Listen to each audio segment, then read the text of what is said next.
Hey guys, what's up? Green Machine Sam back with another video, and today we have another 2K25 roster update guide. Well, the first one actually of the season, or maybe the second one. I don't remember if I posted one yet, but we do have the off-season roster, and then we will have the My Era stuff going on as well. The start today, so I will have a separate video going over all that stuff. But I did want to show off the roster, show off all the progress, show off what I'm doing, show off the changes, all that fun stuff, so that you guys are well aware of what's going on with the actual roster. So first things first, you will want to head over to features, and you will want to head down to create roster, NBA modern current user created, and you guys are going to want to push triangle on your controller. I would assume if you are on Xbox, I would assume you would probably have to do it a different way. You would probably have to go ahead and search by online content name. It's the same thing on Madden, really, where you can't search by online ID if you're not on the PS5 platform. You would have to go download the content name. So it is just 2K26 roster, online ID, Green Machine Sam. Not a whole ton of downloads right now, but it is a very good roster, right? If you prefer the 2K ratings, if you prefer a lot of that basic stuff, this is going to be more of your thing.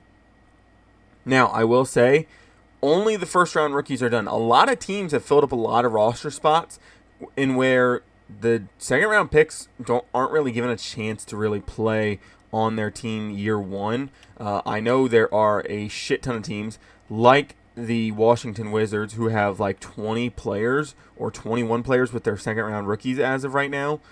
So it's kind of crazy if you don't believe me.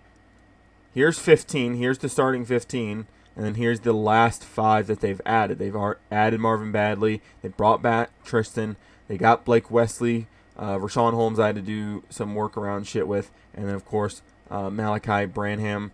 So there's a lot of players on some of these rosters, so it's kind of hard to get them all involved, unlike a team like Golden State, who hasn't really signed a whole ton of people, or if anybody at this point. So there are some teams that I can't really add their second round rookies. Now, as the offseason progresses and some of these second round rookies do get guaranteed contracts, 1, 2, 3 years even, I'll start adding them to their designated teams. But as of right now, I'm gonna wait and see who exactly pans out and who actually makes a team at this point. But every free agent has been updated. Devin Booker got his extension. Of course, the big 3 in OKC ended up getting their extensions as well done. So there's just a lot of different things going on. Most of the rookies should be on their correct team. It's the way the NBA does fucking trades is so stupid. Even if you own that draft pick for even a year, it still says another team takes him. And especially if it's a protected pick, then they wait until it's fully protected. Then they fucking say, hey, this team drafted this guy. It's so ass backwards in my opinion. I can understand why they somewhat do it that way, but it's so strange sometimes just seeing that, you're like, oh, hey, this team owns this draft pick. Why does it say this team drafted him? It's so confusing sometimes. And then it's like, oh, hey, they were later traded to X team. So, as you guys can see, Karis LeVert, Duncan Robinson on the Pistons now.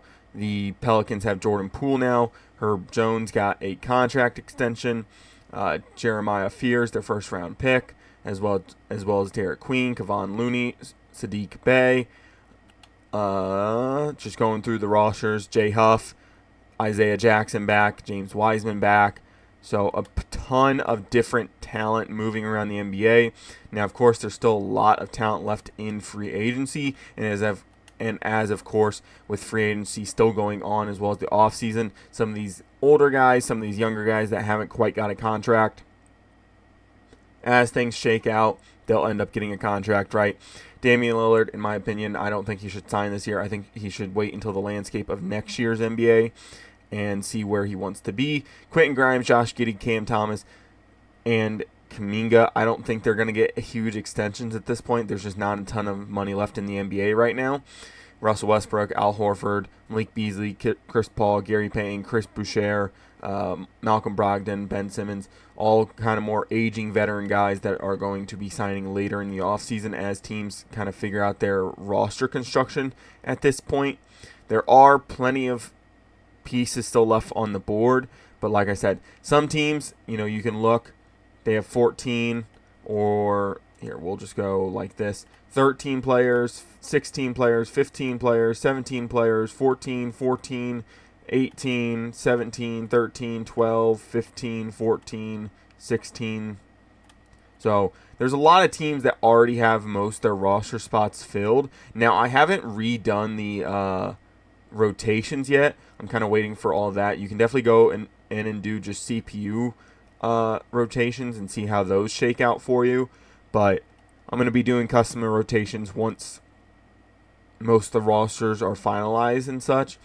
I know that a lot of teams have to get to at least 15 players. I know you have to have 14 on your roster at the start of the season, so we'll just see how everything shakes out. But yeah, like I said, contract extensions, right? Players re-signing, stuff like that. Kyrie Irving got a 3-year, I think it was $19 million with a player option. So he's there, he's ready to go. So it's a very in-depth roster.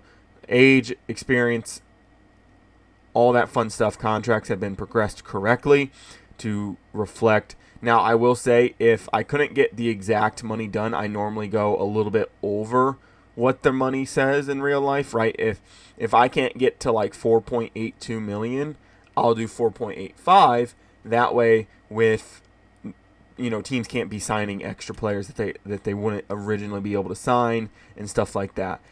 It just makes the roster a better experience overall.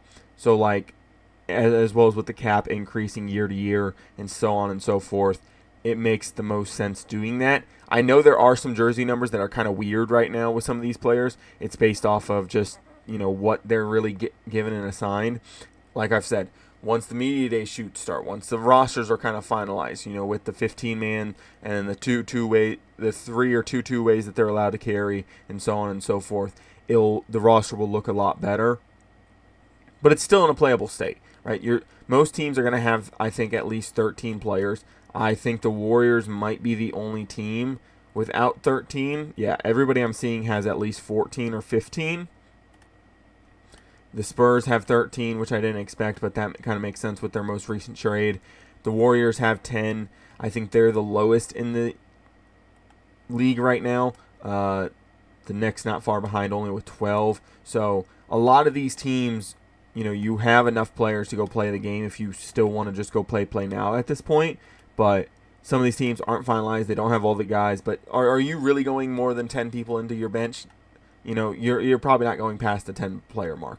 Right, a lot of these teams, once you hit about that 10th or 11th player, the ratings really start to drop. The limitations of the roster really start to drop as well. But still, it's a good roster, right? You're still going to have the rookies, which, by the way, if you guys couldn't already tell, it's kind of like Madden if you've been around for one of those, where the highest overall is going to be like an 81, 82, and then it slowly drops by pick. The reason I do that, I think it's the most fair. I can't just be like, oh, hey, I think this guy's, I think this guy's a really good prospect, and this guy's a really bad prospect, right? VJ, number 3 overall pick, is going to start off as an 80, causing some real competition between him and Jared McCain going forward. But I think you could easily play VJ at small forward if you really, really wanted to. Overall, still very good roster, right? You'll see all the first-round rookies, of course. If there's anybody you disagree with, or I guess I should say anybody that isn't on the correct teams, go ahead and let me know. I'll gladly fix them. Like I said, I'm waiting on jersey numbers. I'm waiting on the rest of the second-round rookies just to see how things shake out, right? If a second-round rookie gets cut and heads overseas, I don't feel like taking the time to really put them on the roster at this point. I know there's a lot of second-round rookies that once they get cut from their roster, they head overseas for a year, they head down to the G League for a year, but then they normally pick the G League if they aren't required to go to that team's G League team or affiliate. But still, very good roster. You're going to get everything you want. It's 2K26, basically in a nutshell. I really do appreciate the support you guys have shown on the channel as well as the videos. With College Football 26 coming out, hopefully going to be doing a lot more of that. But with that being said, I'm out. Peace.